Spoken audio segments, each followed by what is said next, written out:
You are listening to the Good Food CFO podcast. I'm your host, Sarah Delavan, joined as always by our producer, Chelsea Steer. Chelsea, we've got a case study episode today. Yeah, and I want to remind the audience what we've talked about before, that you love to come in with a warm take. I do. Right? So the case study, the what we're going to be talking about today was in the news a couple months ago. I think the deal was finalized just over a month ago. But we wanted to take our time and really get all the facts that we could and get into it. So we are going to be talking about the acquisition of Poppi today. Yeah. And we want to talk about it because I have questions. You know, obviously when something like this happens, and the sale was big, right? Yeah. Another acquisition by Pepsi, they acquired Siete, just a few months prior. And it's all over the news. It's all over the news in terms of like that sale number. It's all over the news in terms of like how much the investors made. It's all over the news. One investor described it as, quote, a new North Star for any entrepreneur or investor looking for an exit. And it's like, why? I just have this question, why? And what are the real details of this? You know what I mean? It's much like how soaring revenue doesn't tell the full story. Yeah. Obviously things were going in a good direction, right, for Pepsi to want to purchase this company. But I just wanted to dig deeper and give context, as we like to do, Chelsea, to something that gets so much media coverage and is being touted as the new North Star.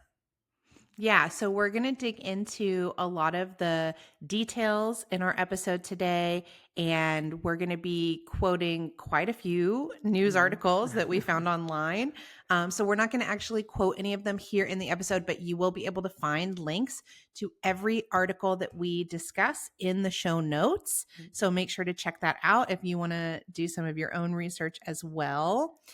And we have some other updates to talk about, Sarah, before we jump in.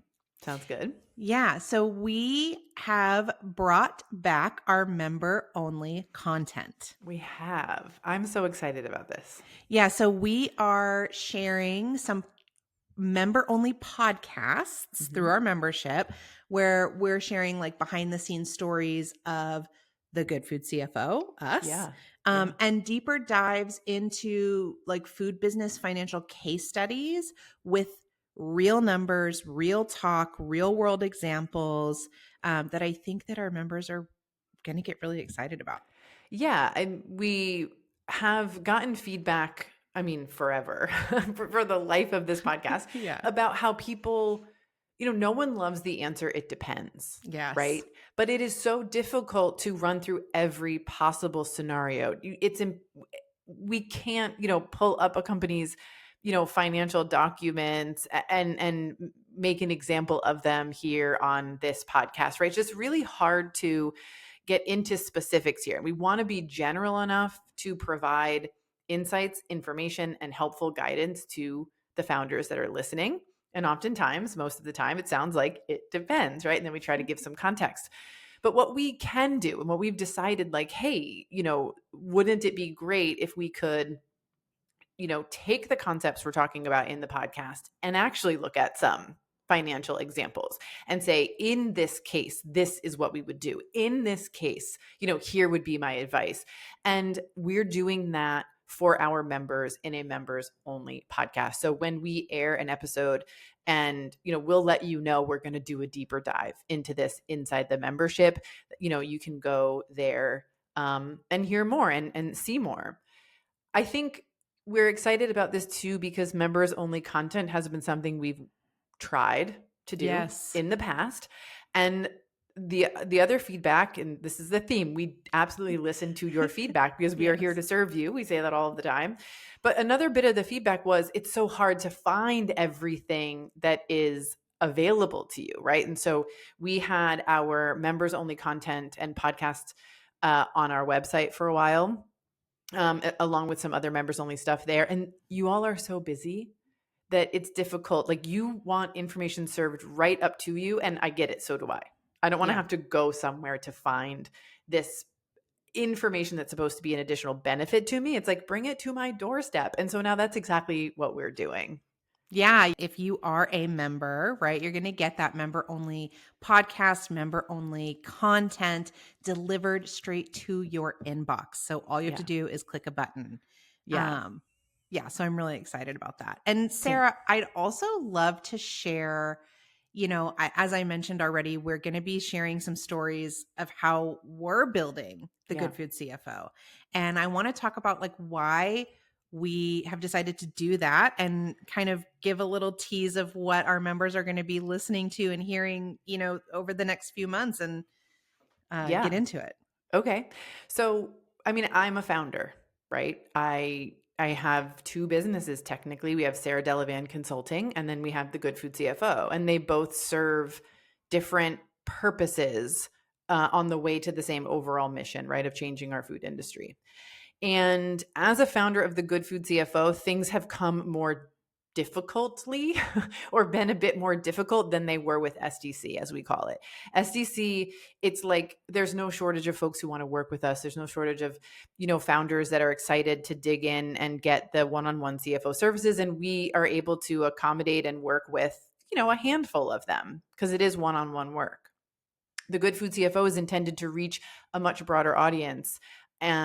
It does things differently, and the truth is, it hasn't been a cakewalk trying to build this brand, and it's also been difficult to do it for me while I'm like full time, a consulting CFO. And Yeah. you, Chelsea, and Keisha have been such amazing partners in trying to build the Good Food CFO. But it really felt like if we're going to do this and we're going to devote time to it, we had to go all in a little bit more. And in this process, and we really go into it in the members only podcast, I realized that what I was experiencing, what I was thinking about, what I was going through mirrored what a lot of good food founders I work with and are in community with here are experiencing.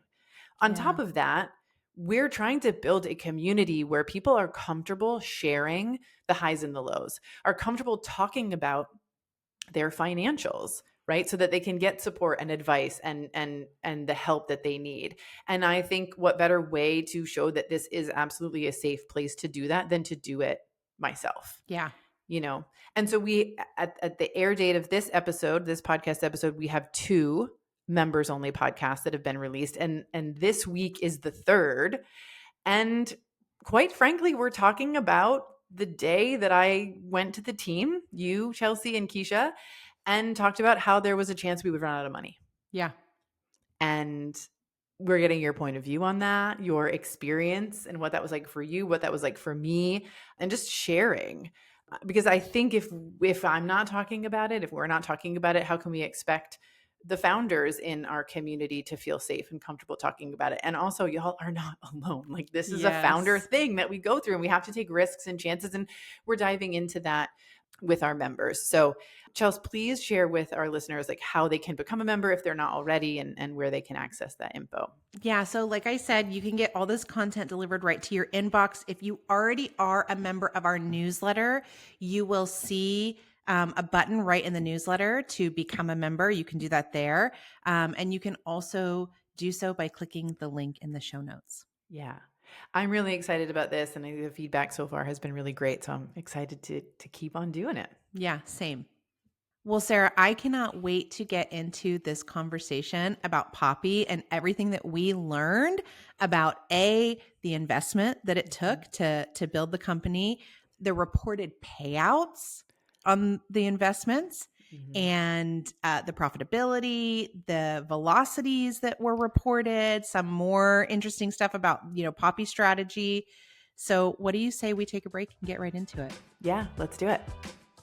Hey there, it's Sarah. If you're enjoying the podcast, I want to invite you to become a Baba Yacht member. It stands for Building a Business on Your Own Terms, and your membership directly supports the continued production of this podcast and helps us reach our goal of supporting 1 million food founders. As a member, you'll get access to our live coaching events, have your brand featured right here on the podcast, be the first to test our new tools, and receive a 10% discount on all of our tools and services when you choose an annual plan. Join fellow successful founders at thegoodfoodcfo.com/Baba Yacht. That's spelled BABOYOT. Together, we're changing the way that food business is done. Now, back to the show. All right, Sarah. So where do you want to kick this conversation off? I know we have so much to cover, but I do think it's important to start with the why, right? The why behind Pepsi acquiring Poppi. And I think it's important to talk about or to center this conversation on the fact that innovation in food is starting with independent brands, right? And individuals who are creating new things, doing things differently. And it behooves PepsiCo, for example, to acquire a brand like Poppi because number one, they're losing market share to the brand, right? And they don't want to do that, certainly. And so when they acquire them, obviously there are costs involved, but the long-term goal would be to improve the financial position of PepsiCo itself. Yeah. I think if you are a regular listener of this podcast or you follow me, on social media, you probably understand that I am not a fan of big food acquisitions of independent brands. The reason is because I believe that it's dangerous long term for our food supply, our food chains, right? Our food industry to be owned by a few large corporations. And that is, I think, a conversation for another day of like how we don't end up there in my what I would consider my worst nightmare for the food industry. But where we are today, and as I pointed out in the intro, is that we're in a situation, an environment where acquisitions like this have become the North Star. And I think it's important that we talk about why these acquisitions are happening, right? From as many angles as we can, and what goes into a business and what it has to be doing to be acquired. And then I want to take it to, what do we know about this acquisition and sort of we're going to read between some lines, Chelsea, Yeah. today, and call out some things that maybe aren't as accurate as they were portrayed in the media. Yeah, Right. definitely. So like lots of stuff to cover. But what I think is really interesting, and one of the many things you brought to the table for this episode, is the press release from Pepsi around the acquisition of Poppi. So can you read a little bit of that for Yeah, us? I'm going to read just a short excerpt from the very long press release that PepsiCo released. And it starts, "This acquisition marks a significant step in PepsiCo's ongoing transformation of its portfolio, reinforcing its commitment to meeting evolving customer preferences for great tasting functional products. Poppi, a fast-growing prebiotic soda brand, is among PepsiCo's recent acquisitions, including Siete and Sabra, aimed at aligning with consumers' modern wellness priorities." And then Ram Krishnan, the CEO of PepsiCo Beverages US, is quoted as saying, "Poppi represents a compelling strategic fit with our short and long-term vision for the future of beverages. Its rapid growth, strong consumer engagement, and differentiated functional positioning make it a dynamic addition to our portfolio. We're excited to scale Poppi's momentum and unlock new growth through our capabilities. We're just getting started." So I think that speaks exactly to what you were just saying, right? Not wanting to lose the market share, wanting a piece of this kind of modern wellness priorities, as they labeled it, right? Pie. And they even say right there, like, it wasn't just Poppi, that they also acquired Siete, that they also acquired Sabra. So you can see that change in their portfolio in real time. Yeah. And as I sort of hinted at, right, there are certain things like rapid growth. They call it out. These things that interested Pepsi in Poppi. And I want to dive into all of them. Yeah. And I also want to put it in as much context as humanly possible. Yeah. So let's start at the beginning. Absolutely. So, for anyone who maybe doesn't know, Poppi was initially founded as Mother Beverage Mhm. by couple Allison and Stephen Ellsworth, I believe in Austin, Texas. And the pair actually appeared on Shark Tank back in 2018. This was kind of their like first big break, right? Yep. And on Shark Tank, They received a couple no's, but they got one big yes. And that was from Rohan Oza, who committed $400,000, a $400,000 investment for 25% of the company. Which, can we just pause there for a second? Yeah. And I want to share this opinion publicly. I don't like Shark Tank. It just feels so, I'm going to say it, predatory to me. I Yeah. mean, 25% of the business for $400,000. Yeah, and those sharks, as they call them, right? Like they push for that Yeah. investment amount, right? For the ownership amount. Yeah. I have to trust that the founders know what they're doing, and that they go in with, a predetermined, Like limit. yeah, and like what they will say yes to. But, I think investment is so celebrated, and ownership, like people give away a lot of ownership, a lot more than sometimes I think that they should. But, you know, that's just sort of a side note to this. But so they get this $400,000 investment for 25% ownership in the business from Rohan. And this money is used for a rebrand. Yeah, which took And months apparently.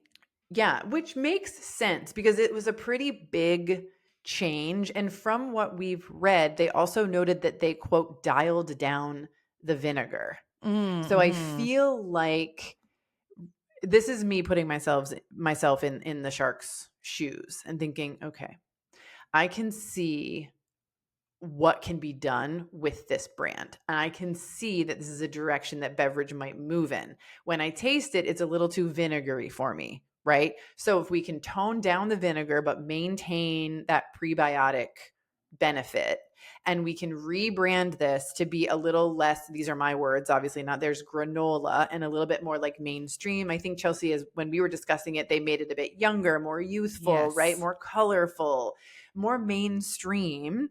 They're like, okay, we can make this work. This could be a success, right? So I get how it could take a long time to do that rebrand.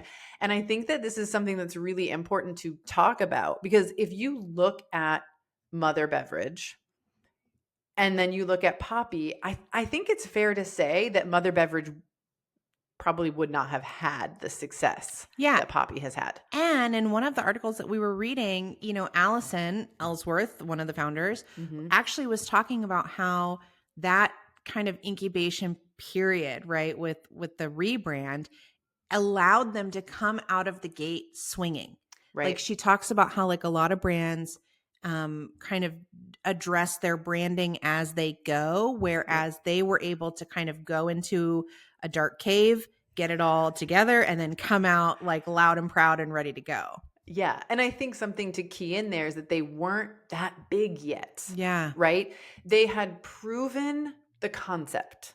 They had, right? They had done enough and had a good enough product to get an investor, at least one, to say, I believe in this, and we can go into a cave because now we've got some money and we can take the time to do this and figure this out. It's not just what does the can look like. It is, who is Yes. our customer? How are we talking to them? Where are we meeting them? How are we interacting with them, right? It's the entire brand identity, the brand strategy, really knowing your customer. And we say this a lot on the podcast, Chelsea. No matter what financial advice we give, no matter what we say your margin should be or what have you, if you are not speaking directly to your customer, if you don't know where to find them, if you don't know what they want to pay and will pay for your product, all of these things that are related to brand, you're making it harder for yourself to be successful. Now, Yeah. do I think that everybody has to have it figured out from day one, or that, or from year two? You know what I mean? Even Yeah. no. As we talked about in the intro to this episode, we're diving into Still our figuring it own out. Yeah. journey. Yeah, at the Good Food CFO on that. But it's such an important moment to pause on in that brand's history, and really pivotal. Yeah. Exactly. And so, as I said, they took about 8 months on this rebrand. And in 2020, they came back as Poppi, no longer Mother Mhm. Beverage, but now Poppi, with this, as we talked about, right? Youthful, colorful, really bright identity, Yeah. right? And then in 2020 they got additional investment, and this was from the Angel Group that invested $105,000. At the time, they were given a valuation of $22 million. Now, here's the thing. That valuation, I question, because like Mm-hmm. who valued it? Like the Angel Group may have valued it. I don't know if in the information that we've read, like where that value comes from, but someone valued it Yes. there. Yes. And so that ended up actually giving this Angel Group a 0.5% ownership Yeah. in the company. And so that takes us to 2021. And in 2021, they had their Series A round of investment. And that was actually led by Kavu Consumer Partners, which is a company that's co founded by Rohan Oza, the original investor from Shark Mhm. Tank, that they had been working very closely with to this point. And in that round, they were able to raise $13.5 million. Yeah. Should we talk, Yeah. Sarah, about what they planned to do with that money at the time? Yeah. So at this point, they are primed for growth, right? We could say. They're preparing, according to the information that we read, to purchase a lot of inventory with Yes. this money. There are also some very clear markers of like, we want to grow our team by, X number of people by the end of this year, and then even more people. And it's multiplying. You know what I mean? It's not like we're adding 5, it's adding 20, adding 30 at a time. You know what I mean? And this is very common, I will say, when you are asking for money, you're asking for funding. Yeah. Funders want to know, what are you going to do with this? How is my money going to be used? And then how are those uses going to create a return on investment Yeah. How are they for going to me? make me money? Yeah, Exactly. exactly. So $13.5 million going into purchasing inventory and starting to grow out the team fairly exponentially. Now, we also know from some of our readings that at this point in time, velocity in the stores that Poppi is in is really high. So, according to Allison, they delivered a 3-month order to Target and sold out in a matter of days, which again, according to her, Target had never seen before. Some other velocity information that we gathered from the same article was that in Whole Foods, they were doing over 1,000 units per store per week. On average, so across conventional grocery stores, I mean, they were, I think, potentially in Walmart at this point. They were in lots of different stores. Kroger's, yeah. They were doing over 200 units per store per week.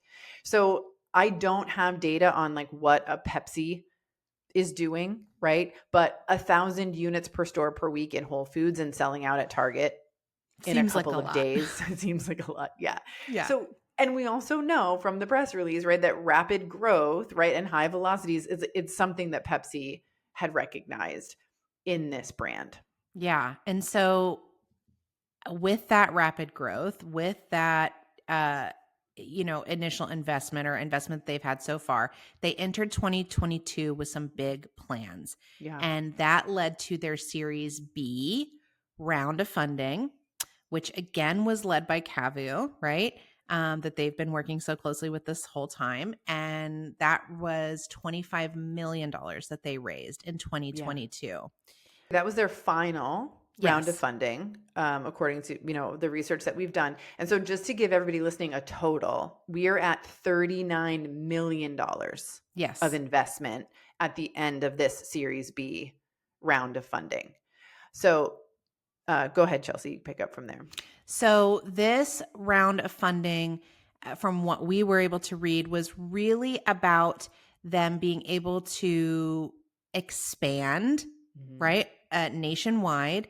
They had, Allison again has had some quotes that we read about wanting to really drive down completely into DSD distribution. Mhm. Which I actually, Sarah, would love to talk to a little bit more with you about, because DSD, this was a new term for me.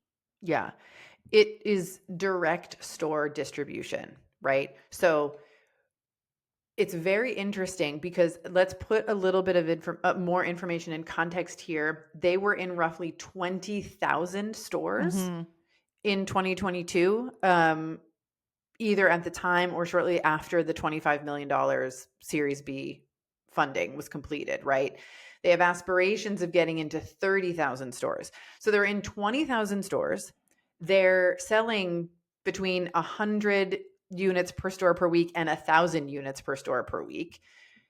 Traditionally, and what we talk about here often, is that when you're in Whole Foods, for example, you're distributing through UNFI. Mm-hmm. There is an agreement that Whole Foods has that UNFI is their primary distributor. And if you want to get on the shelves of Whole Foods, you're going to either go through UNFI, and in some states and cities, you're going to go through like KeHE or another distributor. What DSD is saying is that we're not going to go through a distributor. We are going to distribute directly to the stores. Mm. If you picture Pepsi or Frito-Lay, right? Think about if you've ever seen someone in the store Yes. stocking the shelves. If you've ever seen the Pepsi truck outside of a retail store, they are doing direct store distribution. They are not Yeah. going through a distributor. And part of the reason is the volume that they are selling of their products, like chips, and sodas, right? Things like that. So why can Poppi move to or desire to move to realistically this type of distribution? Because of the amount of product that they are selling, because of Mm. most likely the amount of revenue and gross profit margin that Poppi is generating for the retailers that they are selling in. Goes back to the conversation we have a lot here, Chelsea, about who has the power in the relationship, Yes. right? If you go into Whole Foods and you're selling 10 units per store per week, you don't have a lot of bargaining power to say, you know what, I'm going to self distribute to you, right? Yeah. But if you're selling 1,000 units per store per week or more, you've got some power. They're going to want to work with you in the way that you want to work with them. So that's what DSD is. Now, it requires a very large network of distribution partners. Now, we don't have specific details on what that looks like, but I could imagine that it's, regional distribution companies, like, you know what I Yeah. mean? And networks that they're developing, they're signing contracts with people. They were signing multiple contracts a day. Yeah, they talked about overall wanting to work with 200 different tier one DSD networks, and that their team was furiously working to Mhm. piece together those contracts, as you said, and that they were closing, 6 to 7 contracts a week, sometimes 3 contracts a day up to this Wow. point. Wow. Yeah, I Yeah. mean, you have to, when you make that decision, right? At least regionally, that change sort of happens pretty quickly. You have to have all your ducks in a row and all your trucks in a row, perhaps to get your product distributed. So I think, what we're seeing here is, okay, a $25 million investment. This is going to help sign those contracts. This is going to help us roll that out. This is going to help us to get more inventory for the additional Yes. 10,000 stores that the brand wants to onboard in 2023.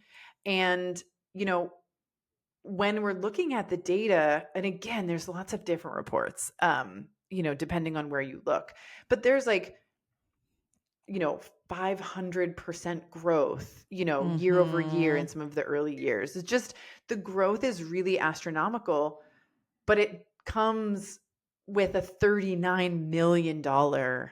investment Yeah. to get there, right? And I just think it's so important to have that context, right?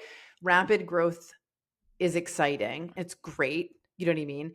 But it costs a lot of money to help make that happen. I think some other things we should talk about, Chelsea, and these things were hard to pin down and get concrete numbers on because Poppi is a privately owned company, obviously until Pepsi's ownership, and Pepsi hasn't reported to the SEC or done any kind of filings where we can look at any financials related to Poppi. But we got varying numbers in terms of like annual revenue Mm-hmm. and sort of overall revenue. Do you have some of the numbers that we were seeing? Yeah, so one that we saw was in 2023, their revenue being 153.2 million. That was the Mm-hmm. best reporting that we could find there.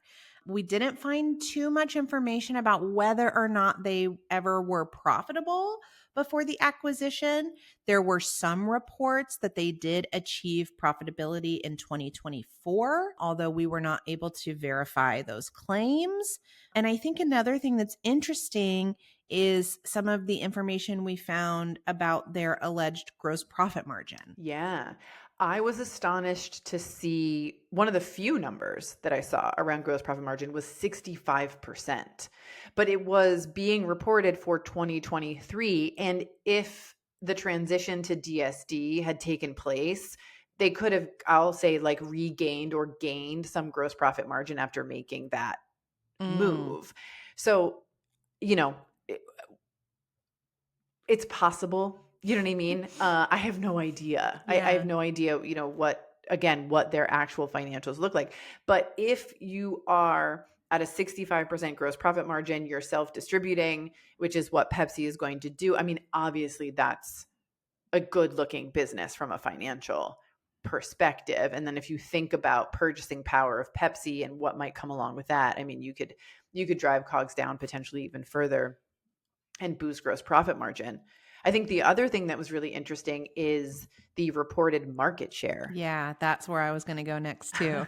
Because I think this is probably different. I mean, I hadn't looked at this data prior to creating this podcast episode. The numbers varied again for how much of the market share Poppi had, depending on where you looked. But one thing that was always consistent across all the reporting that we saw was that Olipop had a greater market share than Poppi. Yep. Yeah, so it's very interesting. What was it that made Poppy so attractive Mm-hmm. to Pepsi, Yeah. right? And I would love to know, what I mean, I have to assume that Pepsi did some digging on both, Yeah. right? You don't just like, what is that saying? Like, latch your horse to whatever it is. Like, I don't know that saying. like, you don't want to just go, yep, we're going with Poppy and kind of not do Oh, any yeah, your due research, right? diligence. Yeah, Yeah. Yeah. So absolutely.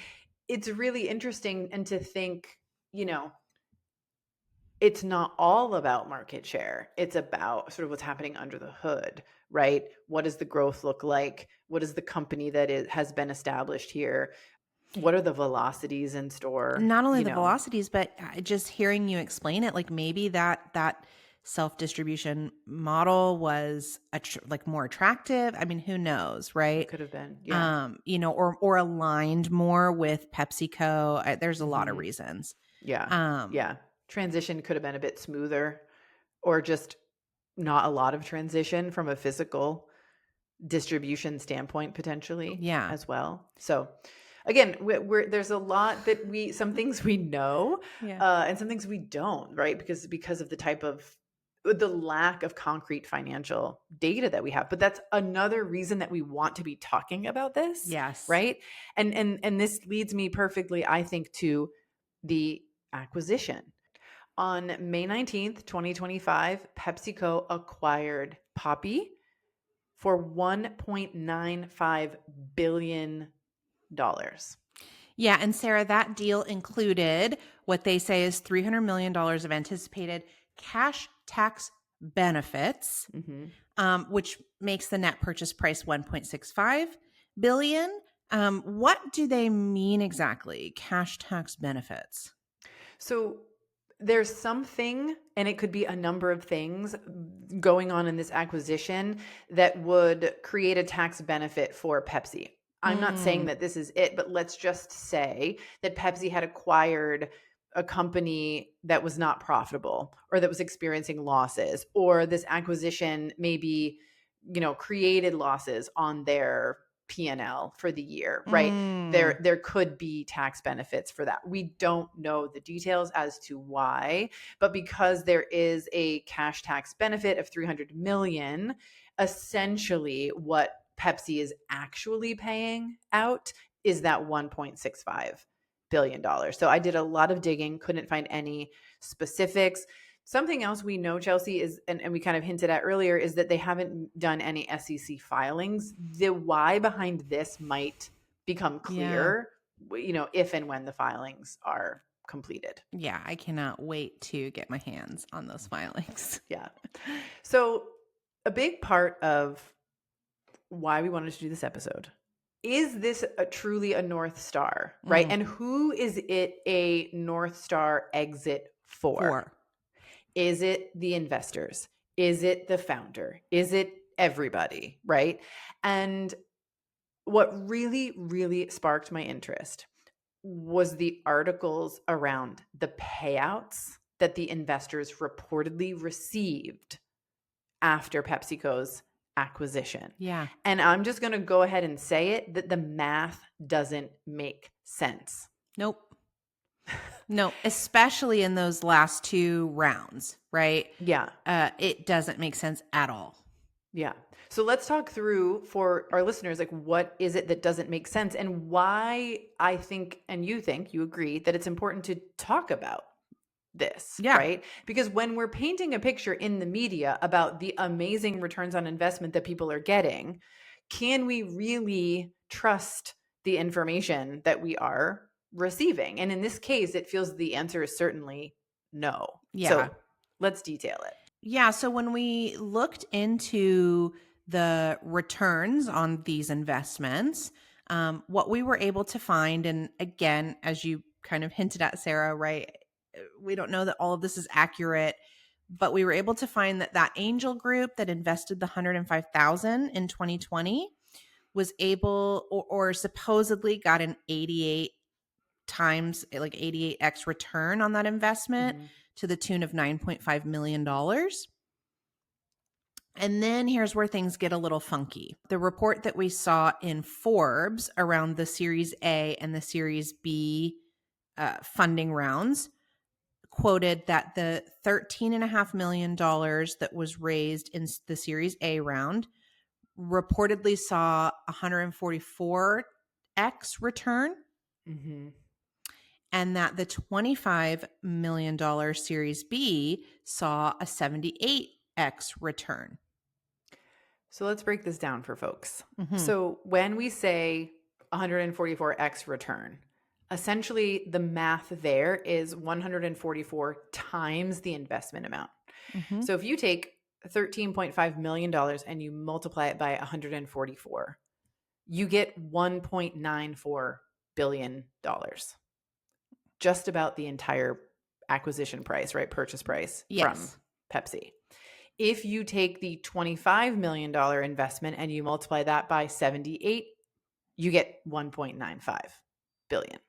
So what we're finding here is bad math in Forbes, which is unfortunate because it's essentially saying that 144x is based on the entire payout. It's not specifically what those investors would have received for their share of ownership in the company. Exactly. But this further makes us question, a lot of the sort of financial information around the payouts and around the ROI. We don't know how much the co-founders maintained in terms of ownership of Poppi. We know that Rohan Oza had initially a 25% ownership based on his first investment during 2018. But as the leader, and part of, the other investment rounds, we don't know if that ownership could have been diluted a little bit by further funding rounds, which some articles had hinted at maybe happened, but he also could have generated more ownership in the business. Again, we don't know. And that type of information may never become public. But what we also cannot definitively say is if the founders received much money or any money and how much of their initial, contributions and financial investments they were able to recoup. Now, I can hear people in my head saying, Sarah, there is no way that the co-founders didn't have any ownership of their own brand. And I'm going to tell you that that is not impossible. Yeah. And we were hoping to have someone on the show to share their story and how they ended up with no ownership of a brand that they founded. Unfortunately, the schedules and timing, just because it's summer, it didn't work out. But I hope to share that story at some point in the future. And I don't mean to be negative. I am not trying to convince anyone that they didn't make any money. But what I am saying is that we have no information on who is getting what, how much ownership they still have. There's so much money invested in this company, so much growth, right? So we think maybe they were profitable in 2024. That I want to know, if we're celebrating these things, these acquisitions, what are we celebrating? Are we celebrating that investors made money? Are we celebrating that the owners, the co-founders of this company, I should say, made money? Are we celebrating the further consolidation of the beverage industry? Like, what are we celebrating?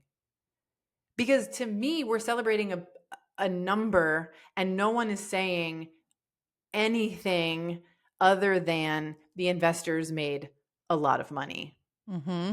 here. And I think the other side of the story that I hear a lot of too is like, because the only way to make money in CPG is to sell, Yeah. because you're not going to make money as the co-founders. You're not going to make any money in between. I mean, this podcast exists to start to change that narrative, right? But in order to change that narrative, we need some real information. And I think the hardest thing for me, the hardest pill to swallow around these sales, is how secretive they are. Yeah. And I think we need to talk about who's really winning here. We have profitable regional businesses that could really do a lot of good in our world if folks decided to invest in them, Yeah. you know? And I think the outcomes for our food industry as a whole would be better. And I'm going to keep on pushing for that and try to keep proving through all of our work here, through what we do at the Good Food CFO in general, through what we do at SDC, to show people that regional and local businesses can be profitable, because maybe they'll get some more attention and maybe they'll get some investment that is a positive outcome and positive benefit for everybody involved. Until I get some more information on who exactly is benefiting and how Pepsi owning another company is beneficial to, the greater good, I'm going to keep on questioning these big acquisitions. So that's where I'm at, Chelsea. I think it's really interesting to do these deep dives and to put things in context. And I would love to be convinced of something other than how I feel, Yeah. at the end of this episode. Well, and I was going to say, and I'll be right there with you to do the research. I'll be on the SEC website. Just yeah. And here's the other thing we want to say is, if we were able to find the very brief SEC filing for Siete Foods acquisition. We won't go into the details, too much here, but there are, for very specific reasons, that PepsiCo didn't have to do a super formal SEC filing for that Siete acquisition. Things that look to be a bit different for Poppi. And it does appear that they do need to file something formal with the SEC, but that hasn't been done yet as of the date of this recording, and we're just about at the end of June. So if and when we see the filing, and if we are able to see any financials associated with it, we will take that to the members only podcast and we'll do a download absolutely on that for sure. So we'll let you guys know if that comes up. But we know you guys generally like these case study episodes. Tell us your thoughts. Tell us what you think about the acquisition, what you think about the numbers. If you've read or uncovered something that Chelsea and I somehow missed in our deep research. Yeah. And once again, you can find all of the articles and all of the websites and all of the links to the information that we sourced and read through in the show notes if you're interested in checking those out. Yes, absolutely. And I would even go a step further, Sarah, and say if you're listening and there is a story about a brand that you've been following that you would love for us to do a deep dive on, let us know. We always are open to hearing what you guys want us to talk about. Yeah. Reach out to us at hello@thegoodfoodcfo.com. Well, thank you, Chelsea, for all of your hard work on this episode and for spending a good amount of time with me today to record it. We will see all of you with a brand new episode in 2 weeks. Looking for more content like this? Subscribe to our YouTube channel. You'll see weekly podcast episodes as well as other content related to the show. Just visit youtube.com/@thegoodfoodcfo. Thank you for joining us here today. If you enjoyed this episode or found it helpful or inspiring in any way, please share it with your founder friends on social and rate and review the podcast wherever you listen. It's the #1 way to help good food founders find the show. We'll be back with a brand new episode in 2 weeks.